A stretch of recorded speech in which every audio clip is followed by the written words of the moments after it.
Can you tell us how many years specifically is it going to take to replace these systems? Senator, thank you for the question. I would defer to the comptroller on the amount because I think it's a lot higher than 53. If you look at long-range fires, JASSMs, LRASMs, Tomahawks, we're looking at $238 billion. Okay, we're looking at $40 billion for hypersonic. So I actually think it's closer to $330 billion in munitions. Okay, how many years to replenish? That's the question. I think that's exactly the right question, too, Senator, because the time frame we were existing under was... Mark Kelly flew combat missions. He commanded a space shuttle. He answered to enemy fire, to NASA, to Congress, to the American people again and again over decades.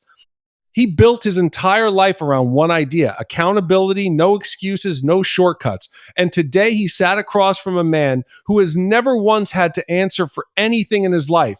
Pete Hegseth, a cable news host in a suit that's too big for him, put in charge of the most powerful military on earth by Donald Trump, and he couldn't answer a single straight question. Not one.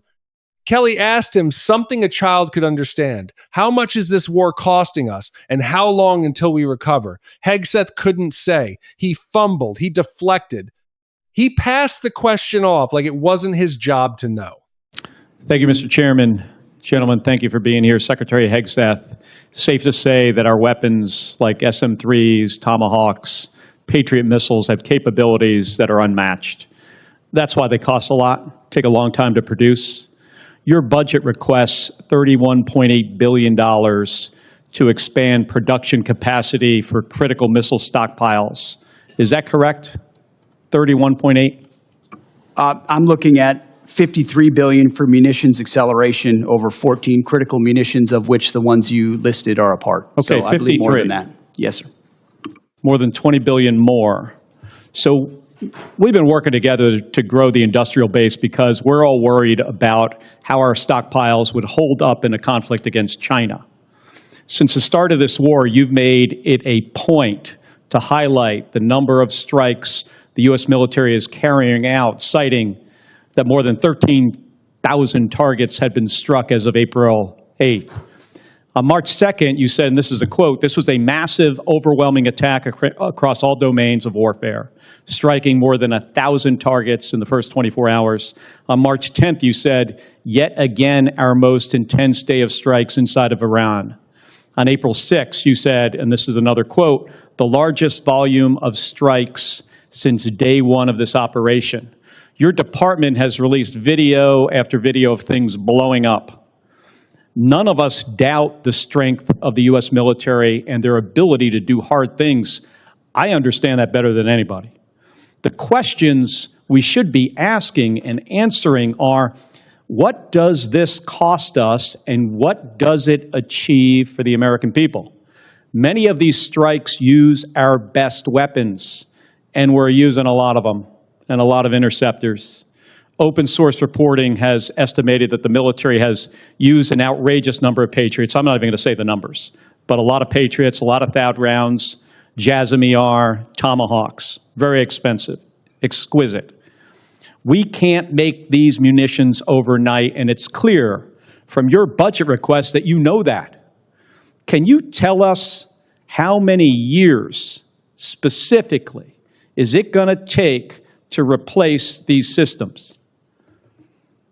Senator, thank you for the question. I would defer to the comptroller on the amount because I think it's a lot higher than 53. If you look at long-range fires, JASSMs, LRASMs, Tomahawks, we're looking at $238 billion. Okay, we're looking at $40 billion for hypersonic. So I actually think it's closer to $330 billion in munitions. Okay, how many years to replenish? That's the question. I think that's exactly the right question, too, Senator, because the time frame we were existing under was unacceptable. Okay, well, and tell what this me, budget does, months and years, fast. Years. We're building new plants in real time. So just to replace what we have expended. I said months. And then you said years.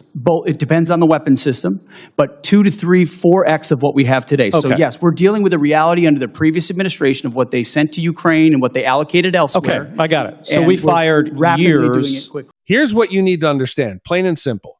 This man is spending your money, hundreds of billions of it, on a war that hasn't fixed anything. Not the shipping routes, not the regime, not the nuclear threat, nothing.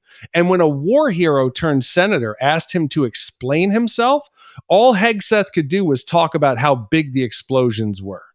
That's it. That's the leadership Trump picked for you. Let's start with the money, because that's where this whole disaster begins.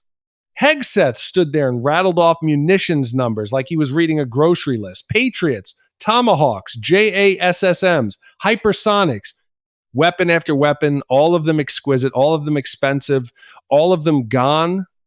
And when a senator asked him the simplest, most basic question a taxpayer deserves an answer to, how many years will it take to rebuild the stockpile? He couldn't answer it. He passed the buck to the comptroller. He fumbled through a number that jumped from 53 billion to over 300 billion in the span of one exchange. Does that sound like a man who has command of his own department? Or does that sound like a man who's in over his head and hoping nobody notices?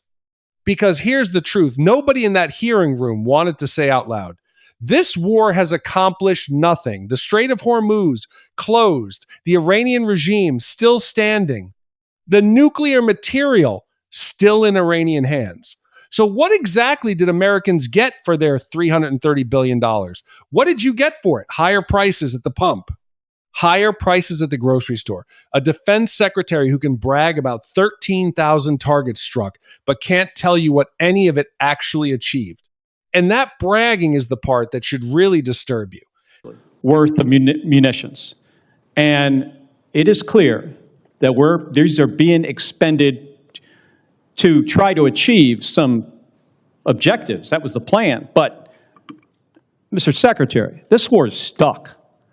The Strait of Hormuz is closed. The Iranian regime is in place. The nuclear material still in their hands. Americans are being crushed by higher costs, and it's not clear to them at all what the goal of this war is. So, I've got about a minute, and I want to go to another topic. I saw your hearing yesterday, and I'm going to give you one more chance to address a question here. It's my understanding that the definition of no quarter is that legitimate offers of surrender will be refused or that detainees will be executed. Is that your understanding of the definition? The only entity that would kill detainees or target civilians is the Iranians, and they're the ones being crushed. So it's the Iranian military and their military capabilities. The question is, I disagree completely with your articulation. No, do you understand the definition that I just read you? Because that's the definition from your department's Law of War manual. Is that your understanding? And I'm gonna just get to the point here. We fight to win and we follow the law, Senator. Okay, so your quote was, "We will keep pushing, keep advancing, no quarter, no mercy for our enemies."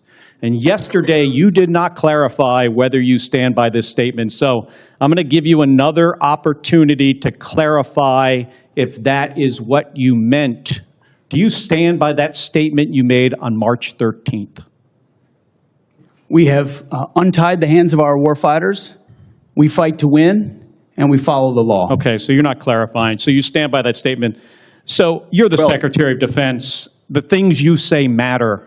And your response here, right now, makes it clear to the American people exactly why you are not right for this job. It makes it clear to our enemies, Senator. Hegseth loves talking about the scale of destruction. Massive, overwhelming, most intense, largest volume. He's used every superlative in the book to describe how much firepower he's unleashed. But scale isn't strategy. Explosions on a video screen aren't victory. He's treating a war like a highlight reel instead of a mission with an actual objective, and Americans are paying for his ego with their own wallets. Then there's the moment that should end a career. A senator read Hegseth, the actual definition of no quarter, straight out of his own department's Law of War manual. No quarter means refusing legitimate surrenders. It means executing detainees. It is a war crime under international law.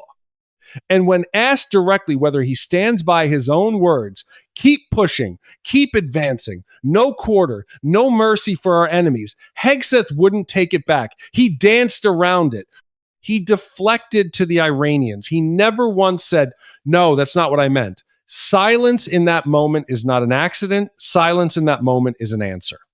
This is the man Donald Trump put in charge of the United States military, not a career strategist, not a battle-tested commander who understands the cost of war, a cable news personality who talks about no mercy like it's a slogan for a highlight reel, and who can't even keep his own munitions math straight in front of the Senate. And let's be honest about who's really responsible here. Hegseth didn't appoint himself. Trump chose him. Trump vouched for him. Trump put him in the chair that controls hundreds of billions of taxpayer dollars and the lives of American service members overseas. Every fumbled answer, every dodge, every refusal to walk back a war crimes definition, that's not just Hegseth's failure. That's Trump's failure too, because Trump is the one who decided this was the guy for the job. Think about what that means. The man overseeing your tax dollars, your military, and decisions about war and peace can't answer basic questions about cost, timeline, or the rules of war. And the man who put him there hasn't said a single word holding him accountable. No correction, no clarification, no consequence. Meanwhile, you're the one footing the bill. $330 billion in rising spent on a war that hasn't closed the strait, hasn't removed the regime, hasn't secured the nuclear material, and hasn't given the American people a single clear answer about what winning even looks like. That's not strength. That's recklessness dressed up as toughness, and it's happening because Donald Trump decided competence didn't matter as much as loyalty. So ask yourself this: if your own defense secretary can't tell you how much a war costs, how long it'll take to recover from it, or whether he still believes in showing no mercy to detainees, why is he still sitting in that chair? And why has Donald Trump said absolutely nothing about it? The bill keeps growing, the answers keep disappearing, and the accountability keeps getting dodged. Somebody has to start asking why.